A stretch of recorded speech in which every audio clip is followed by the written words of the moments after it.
doesn't matter who doesn't change when enough of us do. No social revolution ever emerged of any importance because everybody woke up. And as Margaret Mead, the famous anthropologist, has said, a small group of concerned citizens is the only thing that ever changed the world.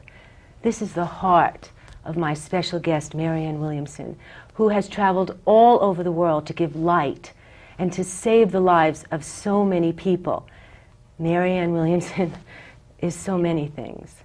Activist, healer, teacher, mother, international lecturer, and best-selling author of 8 books, including 4 mega bestsellers. She is here with us today in Santa Monica, where she began, to talk about her new book, The Gift of Change, Spiritual Guidance for a Radically New Life. Welcome, Marianne. It's so wonderful to have you. What an honor. Thank you. Thank you. When I told people that you were going to be here, I got the exact same reaction. When I was getting divorced, her book saved my life. Oh, when I was, going through this, and everybody wanted me to tell you that. And so before we begin, I just want to say thank you. Thank you. On behalf of everybody, for all you do, for all you continue to do. God bless you. Thank you. I appreciate that. That's really kind of you. Thank you. Okay, so the world, it's we got 9/11, we got terrorism, we've got the TV. It doesn't stop, and we need some help. What do you suggest? There's a principle in A Course in Miracles, which is actually the first sentence in the book, which is that there is no order of difficulty in miracles. And an associated principle with that is the notion in metaphysics that God has the answer to any problem the moment it occurs. In Alcoholics Anonymous, they say that every problem comes bearing its own solution. Another thing that's always fascinated me is that the Native Americans say that anytime there's a poison in the forest, the antidote to that poison is within a certain number of feet away. So when 9/11, when that catastrophe happened, I thought a lot about that principle that God has the answer to every problem the moment it occurs. And when you try to understand that from a metaphysical perspective, what it means is, imagine that you have a computer and there's a file in the computer, you just haven't downloaded it yet. And God's will for our lives is like a file that's always in the computer, but that we may or may not choose to download. And to say that God has a problem for the whole world, because when you're talking about terrorism and 9/11, this brings in a global situation and a global challenge. The entire species has a challenge here. The idea that God has a plan from a spiritual perspective means He has a plan for your life, He has a plan for my life, because God can't do for us what He can't do through us. To say God has a plan doesn't mean it has nothing to do with us. It's kind of like God's the electricity, we're the lamp. And a lamp can't shine any light if there's no electricity, but the electricity can't shine any light without the lamp either. What matters is not the form of the lamp or the shape of the lamp or the design of the lamp, but that the lamp be plugged in. So this idea that God has a plan for your life, my life, everybody's life, the point is, however, that we are trained as Westerners to think, when faced with any problem, what do I do, what do I do, what do I do? And spiritually the question is, who must I become? Who must I become? Who must I become? Because until we become the people that we need to be, no matter what we do, we won't create a new world. Because the world isn't just a reflection of what we've done, it's a reflection of who we are. So I think God has a plan for each of us, and I think that a lot of the stress of the last few years that many of us have felt is because we are being forced to face certain issues that usually, if you take a good look, represent that gap still left in your life between good and great. Most of us sometimes, how you'll have something in your room and you should deal with it, but you just sort of put it in the back of a drawer, and you're in this subconscious conspiracy with yourself. Well, as long as I keep it, maybe I'll get to it someday, but you won't. And you've actually learned that my life goes on even if I don't deal with that. Even though on some level you can feel the clutter is sapping you of life force on some level. Well, I think most of us have an analogous situation in our personality. Something we know we should deal with, but we figure we can function so we don't really have to. It could be your health, it could be a substance, it could be something with money, work, relationships. And I think the universe, God, history, needs us right now to take whatever that block is in each of our lives that stands in the way of a fuller self-actualization, and that issue is up, and that's where a lot of the stress is coming from in people's lives, and I think that that's what God's plan is for us. So, you know, there's a line in the Course that says, it's not up to you what you learn, but only whether you learn through joy or through pain. We're going to learn, whether we like it or not. And we're having to learn. It is imperative for the fate of mankind that we become who we can be so that we can do what we can do to turn this world around. Marianne, you must, I imagine, have gotten slack for, well, isn't this naive? Isn't this a very New Age kind of principle to say, oh, it's so easy, but meanwhile, people are dying in Iraq? Well, what do you say about that? Well, first of all, I'm certainly not saying it's easy. Right.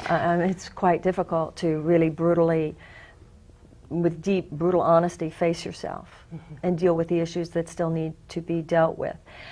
I think that those who believe that no inner work is necessary to transform the world, that we just need more tweaking of circumstances, political change, social change, all those external moves, I think they're naive. And they're the insane ones. Well, I won't go insane. I just think it's naive to think that merely material changes can shift the fundamental trajectory of human history at this time. Gandhi said that the problem with humanity is that we're not in our right minds. So, I mean, was Gandhi naive? Was Dr. King naive? Was Jesus naive?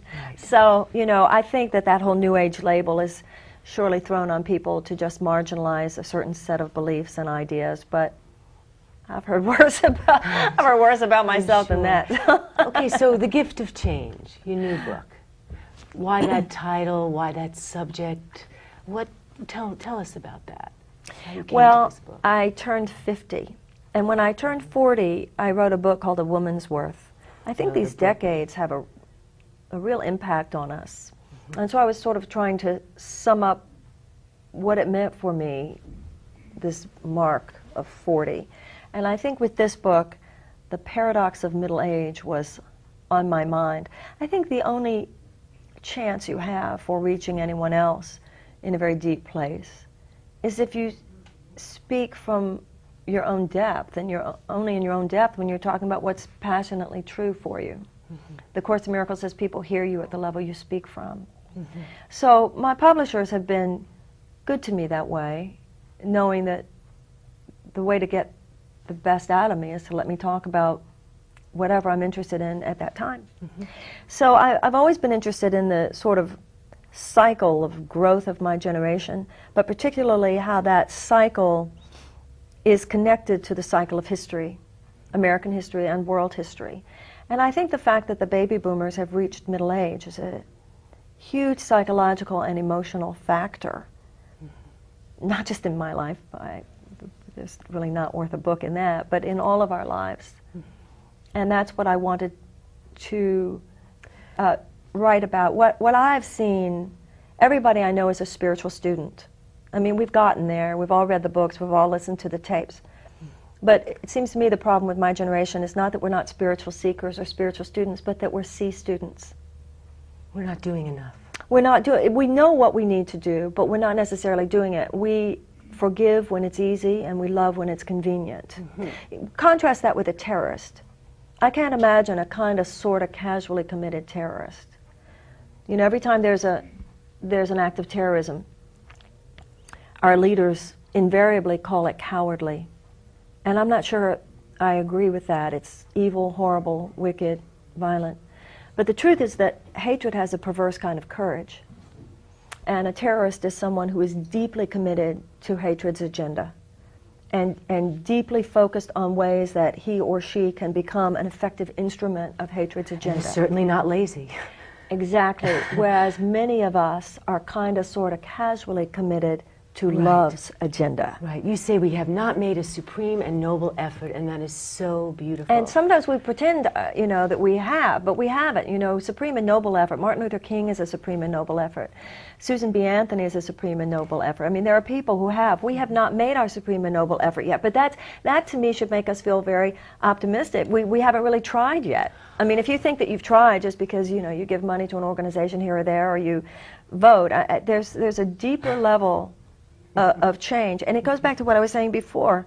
In all of our lives, if we're honest with ourselves, we know what that one block left is. Or, we might have more than one. But I love the principles, the eternal compass of spiritual principles that never change.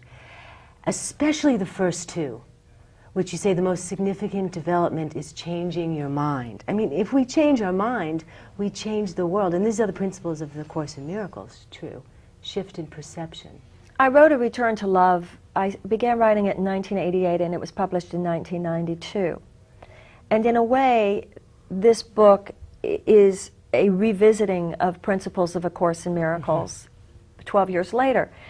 In A Return to Love, I told a story. And what's really interesting is this is the story everybody would say, oh, I love that story. And but this blows my mind now. I'm giving an example of how difficult it can be to forgive someone, right? That's what that section of the book was about. So my example is that there was a man who had invited me to the opening ceremony of the Olympics when they were in LA. And he stood me up. So Yes, I'm incredulous now that I wrote a book talking about how difficult forgiveness can be, and hey, it's happened to me, and I've really had a difficult time forgiving. Listen what happened to me. This man stood me up for a day. Yes. Now Yes, I read that now, and I can't even believe there was ever a time in my life when I thought this was an example of the harsh cruelty of the ego. And it was a very innocent time then, and it is no longer a time when we just spout off metaphysical principles and expect everything to be okay by morning. And then in this new book, you talk about the story of September 11 with Azim. Did I pronounce it right? Azim Can you tell Khamisa. us a little bit of that story? Just went to Azim my Khamisa soul. is an extraordinary man who lives in San Diego or near San Diego somewhere. And his son, Tariq, was a college student who had a job delivering pizzas as a part-time job to earn some cash. And he had the grave misfortune of going to deliver a pizza one night, and a gang member, 14-year-old gang member, was told that as part of his initiation into the gang, he needed to kill the pizza delivery boy. And so he did. But Azim was a very religious Sufi and was told by his spiritual advisor that after, I think it was 40 days of mourning, he needed to do good works to generate good karma for his son at this point of his soul's journey. And Azim had a revelation, and that revelation was that there had been victims at both sides of the gun. And so he reached out to his son's murderer's grandfather, who he'd been living with, who was a decorated Vietnam War vet. And they have, in these years, I think it's been about 5 years or so, have become best friends. Incredible. And they run together the Tariq Khamisa Foundation, and they go around California and other places as well to schools, and they teach principles of nonviolence to children who are 4th to the 8th grade. Incredible. Incredible. And it's interesting because I use that example and the extraordinary results that you can imagine. I mean, they go into these classes and these little kids hear Ples and Azim tell their story. What happened to my son and my grandson? One lost his life, one will be wallowing in prison for the next 25 years at least. The destruction, the violence, the pain. And they actually can show that, they have all these statistics that the kids who came into the class, let's say 87% thought it was okay to own a gun or join a gang, and by the time they had gone through this workshop and heard this story, only 10% of them did, etc. But one of the most potent things about that story, along with the fact that this is an example of real forgiveness here. I mean, that's why somebody is standing you up for days. That's not real forgiveness. Yes, this is yes. real forgiveness. But in addition to that, what I'm really interested in, I'm part of a lobbying effort, a citizen lobbying effort to establish a Department of Peace. Because I think we need to become as sophisticated in the ways that we wage peace as we are in the ways that we wage war. We have a military academy, but I think we should also have a peace academy. Amen. And the Peace Academy, the faculty of the Peace Academy would be people like Azim and other brilliant people in this country who are experts at conflict resolution. The war in Iraq is an example of how the destructive phase, we had enough military hardware. We came in and we knew how to do that. Right into attack mode, Marianne. We went right into attack mode. But even within the war itself, the idea of building, of forging relationships, this is not where Americans don't know how to do it, but where we don't take the people like Azim, who so do know how to do it, and use them. That's something that our armed forces should be armed with. And this is what our country was founded on. You wrote that beautiful book, Healing the Soul of America. Thank you. Where our ideals, America was founded on the ideals of we were all created equal and all these beautiful principles. What happened to this? I mean, well, America has always been, part of the drama of American history. Even the people who wrote those incredible ideals, look how many of them owned, Jefferson himself, he owned slaves. So America was not founded by people who themselves fully manifest the principles that they bequeathed to us. So the journey of American politics has been how in every generation, including ours very definitely, there have been those who sought to further make manifest the principles on which we purport to stand, and those who would have us withdraw our support from the principles on which we purport to stand. But all of that is just another argument for full participation, that we bring ourselves to the table. And I think and that's certainly what this book is about. We have what it takes. I believe that. I'm not saying that we're a generation of enlightened masters, but I think for many of us, we're vibrating at a much higher level than we used to. We're a lot more mature than we used to. But I think for our generation, for a lot of us, we're just so impressed that we're functional.